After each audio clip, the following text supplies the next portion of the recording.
So what's up sa mga kahombre ko dyan? Makagkago, what's up na naman nga pala to. At syempre mga kahombre ko, alam nyo na. Itong video na to ay tungkol sa the biggest tite, biggest bayad sa buong Pilipinas.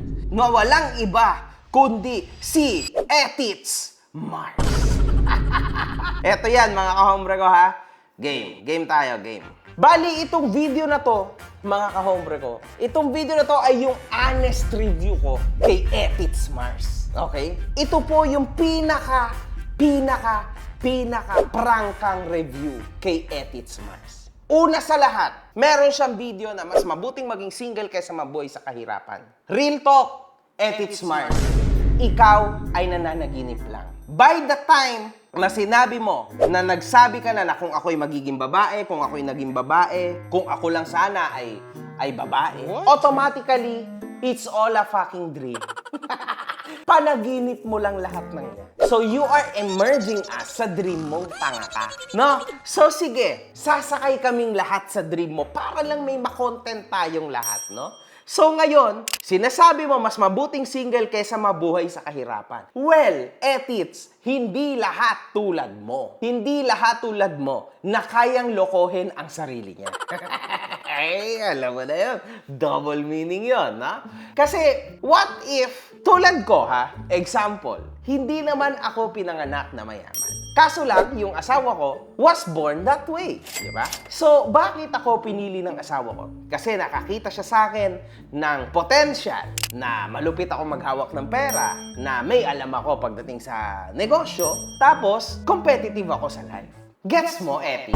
Hindi lahat ng mayaman ay ganyan ng mentality. Meron kasing mga kaedad mong putang ina ka, no? Na ang magulang ang nagpayaman sa kanya. What if yung parents ay mamatay? So, automatically, hihirap na din yan. So, sobrang tanga mo, hindi mo maisip yung ganung lalim. Samantalang ako, uulitin ko, putang ina, nagbebenta nga lang ako ng ng Chicken Joy. Di ba? Chicken Joy. Fried chicken before. Alam na mga kahombre ko yan. Di ba? MG's kahombre ko dyan. Nagbebenta lang ako ng chicken. Nagpa-fried ako ng chicken. Tapos, OFW pa ako back in the day. But with hard work, money comes along easily, man. Ngayon, Etits Mars, I can say na mas mayaman na talaga ako big time kesa sa'yo. Now, Etits Mars, nangangarap ka na lang din ng gising, no? Ang dami mo sinasabi, ang dami mo naging motibo na kung ide-date ka rin lang, ganito, nakakaawa ka naman sa initan, ganito, ganyan. Man, that's life. Kasama po yan sa hustle. Kasama po yan sa pag-uusapan nyo in the future kapag naging successful kayo together. Tandaan mo to, Etits. Walang permanente sa mundo. Wala, man. Kasikatan ko, kasikatan mo, kakupalan ko, at kakupalan mo. Isa lang ang permanente sa mundo. Yung gender mo at gender ko. Oops. Real talk yan, ha? Oh. Di ba? Masakit, pero totoo, di ba? So, kaya, para sabihin ko sa'yo, Etits Mars, huwag ka agad magja-judge. With the right mentality, right circle, right luck, and syempre, hard work, maniwala ka. Kahit tricycle driver, kahit security guard, kahit ano man yan, putang inang mababang trabahong yan, yayaman at yayaman at yayaman ang tao kung meron ng lahat ng yan. Maniwala ka, men. Kasi tandaan nyo, mga kahombre ko, ako ay isang pizza maker lang sa Domino's. Look at where I am now. Kaya ikaw, Etits Mars, sobrang bobo ng mentality mo to think that way. Mas may tsansa pa na humirap ang mayaman kaysa ang humirap ay mahirap. Lagay mo sa utak mo yung bobo ka. Pagka mahirap ka, mas madaling magpayaman because there's nothing to fucking lose. Pero tandaan nyo to, kapag mayaman ka, there's a lot to lose. So, konting mali mo lang, bagsak ka to hell. Lalo na pag kunwaring kinaladkad ka lang naman ng magulang mo sa taas. Alam mo, mangyayari sa'yo, you'll fall down like a fucking fallen angel. Straight to hell, man. For sure. Huwag kayong maniniwala sa mga haka-haka sa idea ng hinayupak na to. Kasi the guy is confused. He is confused in life. Hindi niya nga masabi kung ano talaga ang gender niya. So, imagine ninyo ha, Tito, ang pangalan niya, at Mars. What the fuck, man? Kahit pangalan mo, super confused. Holy shit, man. You're a confused motherfucking guy. Real talk. Ngayon, kung ako'y magiging babae na naman, pasok ulit tayo sa kanyang dream. Eto, may sinabi din siya regarding sa Diwata Pares. Ako ay nandito, this past few weeks, days. Dahil pinagtatanggol ko si Diwata ganto, Diwata ganyan. Pero may point din yung ibang sinabi mo na nasa madumi siya, nasa ganto siya, nasa ganyan siya. Kaso lang, yung point mo, pointless. Kasi, for your information, Mr. Perfect and Mr. Rich Guy, kaya nga 100 pesos lang, unli ganito, unli na halos lahat. It's because of that. Kasi shit yung situation. Naintindihan mo? What do you expect from a 100 peso plate? Na unli ang rice, unli ang ganito, unli ang ganyan. May free drinks pa. What would you expect? Putang ina ka. Sabi mo na, total naman, ang pinapangarap mo ay maging mayaman. So, definitely, for sure, putang ina, siguro naman, hindi ka pa, sigurado naman, nakatikim ka na ng pangmayaman na pagkain, di ba? For sure, nakatikim ka na ng pangmayaman na damit, na space, na situation, di ba? Kasi pangarap mo yan eh. For sure, nakamit mo na. Dahil hindi ka naman na din bata. As I see you, hindi ka na bata, di ba? So, may experience ka na. So, ngayon, Etits, you would understand na ganyan ang amoy sa Diwata, ganyan ang sitwasyon, hindi masyado malinis. Siyempre, tanga ka ba? 100 peso lang ang ginagastos mo, tapos busog na busog ka na. What do you expect, man? Ganyan talaga. Di bali na lang kung ang kinainan mo ay Antonio's sa Tagaytay. My favorite place. Tapos, biglang makikita mo na ganyan yung situation. Doon ka pwede magreklamo kasi ang isang kain doon mga 7,000 to 15,000 per sa isang upuan mo lang, di ba? So doon pwede ka magreklamo. Sa Wolfgang, pwede ka magreklamo. Pero sa Diwata Pares, wala kang pwedeng ireklamo. Wala talaga, man. Kasi choice mo yan. Hindi ka pinilit ni Diwata na pumila sa gilid ng daan na mabaho, na ang gulo, ang haba ng pila, kasi nga pangmasa yung pagkain. Hindi ka niya pinilit. Ito lang ang masasabi ko sa'yo. Isang putang ina mo at isang pakyu, pasok sa puwet mo. Well, ewan ko lang kung papasok to sa puwet mo, man. Ewan ko, man. Pero, you make mistakes. Too. For sure. Di ba?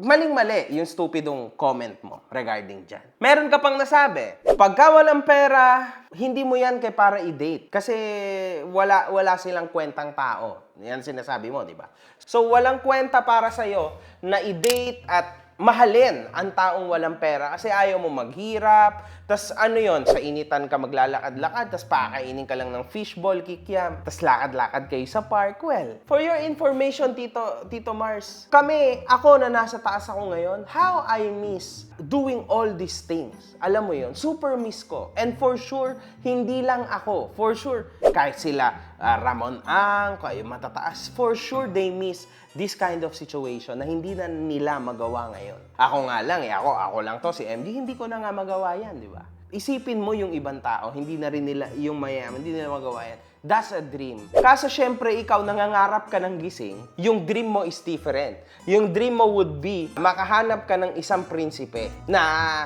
habang buhay nasa taas. Alam nyo kasi mga kahombre ko, tanging ang prinsipe lang ang maaaring nakastable sa posisyon sa taas dahil sa bloodline kuno niya. Huwag kayong maniniwala na kahit sa politika, kahit sa ganito, wala. Maniwala kayo sa akin. Hindi lagi na nasa taas yan. Politika nga dito sa atin, di ba? Sobrang taas mo ngayon. Pwede bukas nakakulong ka na. Yan pa kayang ganyan, di ba? Already, you fucked up again. Alam mo, uulitin ko sa'yo, Tito Mars, or Etits Mars, lahat ng pinaggagawa mo ay nagawa ko na in the past. I know what you're doing. Kasi yung technique mo, technique ko yan. Sa akin mo yan nakuha. Sure ako 100%.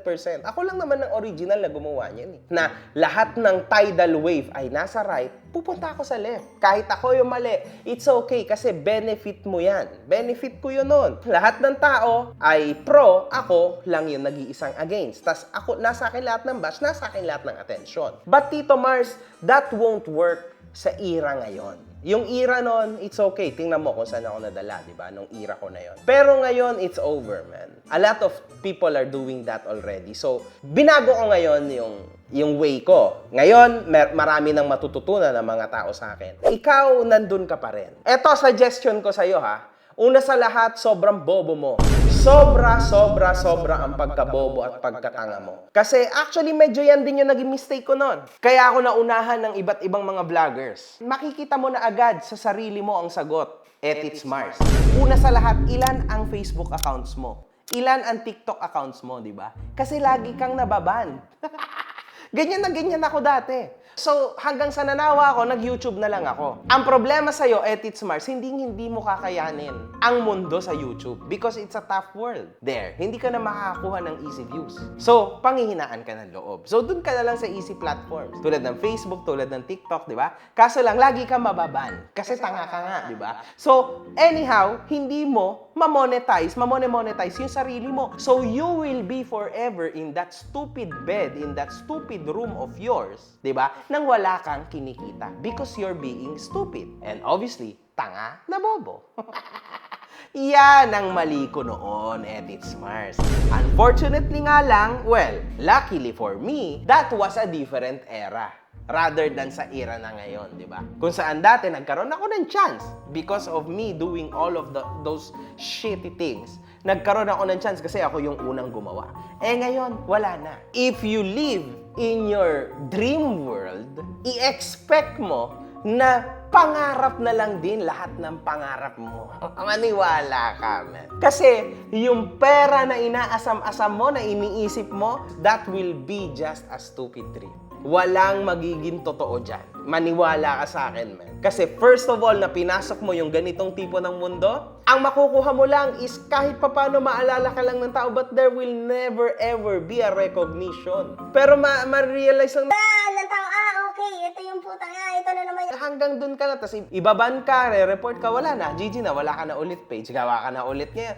Diba? It's a mistake. Wala kang kinita, you just wasted your time. Diba? And pag lumabas ka pa rin, wala pa rin naman nagpapapicture sa'yo. So it's totally the same shit. All over again. Uulitin ko, this is a different era. So I would suggest na ibahin mo yung sitwasyon mo because I think you're an intelligent dude too. Kasi may mga topic ka na on point ka, but wala eh. No monetization. So, yung pagiging matalino mo sa argues mo, nagiging bobo.